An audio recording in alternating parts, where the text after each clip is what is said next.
If you're a fan of college football, then you probably played the NCAA football video game series that EA had back in the day. And if you don't know, that series had to end due to players not getting paid for their likeness. But as you know, players are now able to get paid for their likeness, so they're starting the video games back up, and it's a new one releasing on July 19th.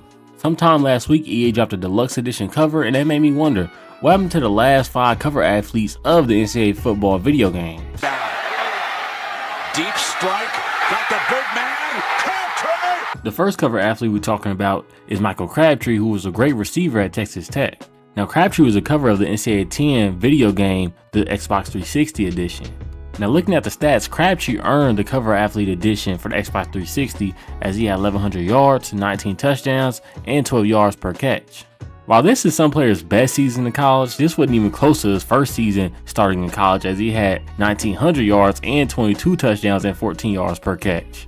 In his college career, Crabtree would win the Blitnikoff not once but twice, be named a 2-time unanimous All-American, and be named first team All-Big 12 twice. Also, he broke not 1, not 2, not 3, not 4, not 5, not 6, not 7.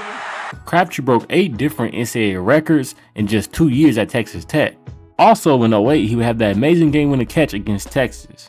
With how great he was in college, Crabtree went in the first round with the 10th overall pick to the San Francisco 49ers. Compared to his college career, Crabtree's NFL career was really underwhelming. Crabtree would have 2 1,000-yard seasons, then we have like a 900-yard season there, an 800-yard season there, and a couple of 600-yard seasons. But even his 1,000-yard seasons was never anything crazy. He never made an All-Pro team, never even made a Pro Bowl. He did help the 49ers reach the Super Bowl one year, but honestly his career has been overshadowed by other things on the field. When you try me with a sorry receiver like Crabtree, that's the result you're gonna get. Watch this. Talib reaches in. Grab to go. With Crabtree not being signed to an NFL team since 2019, we can pretty much assume that his NFL career is now over. Even though his NFL career really wasn't that great, Crabtree was still a great college wide receiver and was recently inducted into the College Football Hall of Fame.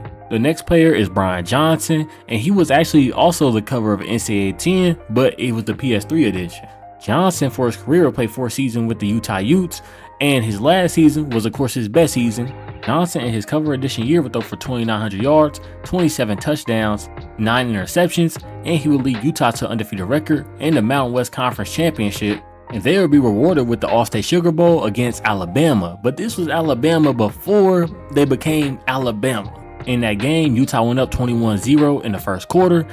Alabama kind of made a push, but Utah was able to fight them off, and they won 31-17. In the victory, Johnson would throw for 336 yards to go along with 3 touchdowns. Despite having a solid college football career, Brian Johnson would go undrafted in the NFL draft. He would get a minicamp invite from the Packers, but that wouldn't stick. Then he would go to the UFL where he was drafted and signed on August 5th. Then he was later cut on September 28th. In 2010, Johnson would go into coaching where he coached at Utah, Mississippi State, Florida, Houston. He eventually made the jump to the NFL as offensive coordinator for the Philadelphia Eagles, but after just 1 year, he was fired.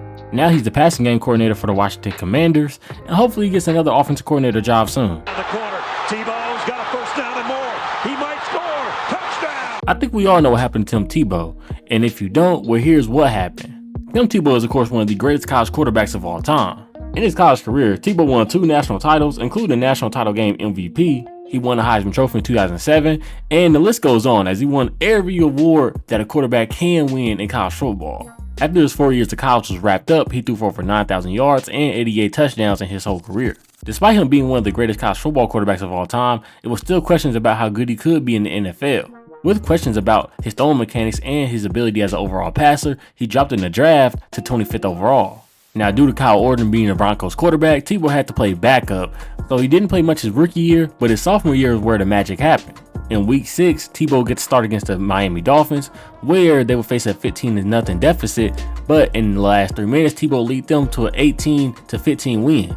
After that, Tebow started the rest of the season and lead the Broncos to a 7-4 record as a starter and lead them to the playoffs. And this was a great story as you had the media following Tebow everywhere, the world believed in Tebow. Tebow was everywhere around sports. In his first playoff game, Tebow had to go up against the Pittsburgh Steelers and their great defense. And this was a dogfight as this game went to overtime, and in the first play of overtime, Tebow connected with Demaryius Thomas for the game-winning touchdown. The next game against the Patriots, the Broncos got smoked, and Tebow's career basically ended after that. Tebow tried to be a quarterback for the Jets. That didn't work out. He switched to tight end, and that didn't work out either. Currently, you can find Tebow working for ESPN and SEC Network talking about college football, and he just got inducted into the College Football Hall of Fame. They pitch it to him here. Ingram! Touchdown! The cover of NCAA 12 was Mark Ingram. Ingram was the first of a long line of running backs that went to Alabama and was coached under Nick Saban that went to the NFL.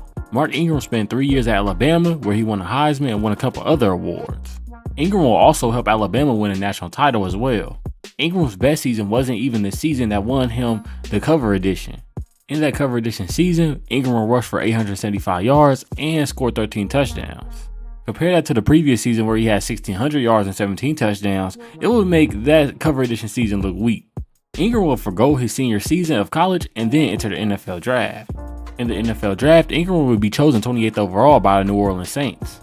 And Ingram's NFL career wasn't anything crazy, but it was probably the best out of anybody on this list. Ingram rushed for over 8,000 yards and 75 touchdowns in his whole career, and to add on, he had 3 Pro Bowls. In 2022, Ingram announced his retirement from the game of football, but you can catch him on Saturday mornings on Big Noon Kickoff talking about football. Robert Griffin III, better known as RG3, was the cover of NCAA 13. RG3 had a great 4-year career at Baylor, with his best year coming in his last season. In that season, RG3 would throw for almost 4,300 yards, 37 touchdowns, only 6 interceptions, and he would be named the Heisman Trophy winner. Now, of course, some people thought RG3 didn't deserve it, as Andrew Luck was also in that race, and some people thought he deserved it. After a great 4-year career, RG3 entered the draft where he was picked second by Washington. And in his rookie campaign, RG3 was lighting the league on fire. Although it looked like his campaign was going to end early, as in week 14 he would sprain his LCL. After his LCL sprain, he would sit out until the wildcard game against the Seattle Seahawks. Sadly, in that game, RG3 would get hurt and he would tear his ACL. The ACL injury would basically ended his career, as he only spent 2 more seasons playing at Washington. After his time was done in Washington, he spent a season with Cleveland and spent 3 seasons with Baltimore. After his time in Baltimore was up, he decided to retire and become an ESPN analyst. He's in midfield, and they'll never catch him. Devin Robinson, shoelaces flapping in the wind, goes home. The last college football athlete to grace the cover of an NCAA game was Devin Robinson. And if you don't know, Devin Robinson was electrifying at Michigan, as he had over 9,000 passing yards and 4,000 rushing yards, and he had over 40 touchdowns in both categories. Now, Devin was not a great quarterback, so when he entered the NFL draft, he knew he had to change his position. After being selected in the 5th round by the Jacksonville Jaguars, he changed his position to running back. Robinson's NFL career was short-lived though. He only played 4 years and barely got over 1,000 yards rushing. After his NFL career was done, Robinson would try out for the AAF, and that was short-lived also. Then he would move on to coaching. Robinson has coached at Jacksonville University, he's coached for the Jaguars, and most recently he coached for Michigan. Unfortunately, Robinson is no longer a part of Michigan staff, as he was caught driving while intoxicated and he resigned. As you can see, lots of these cover athletes didn't have crazy great NFL careers, but some of them turned out to be solid players. Let me know what other videos y'all want me to do down in the comment section below, and until next time, I'm out. Peace.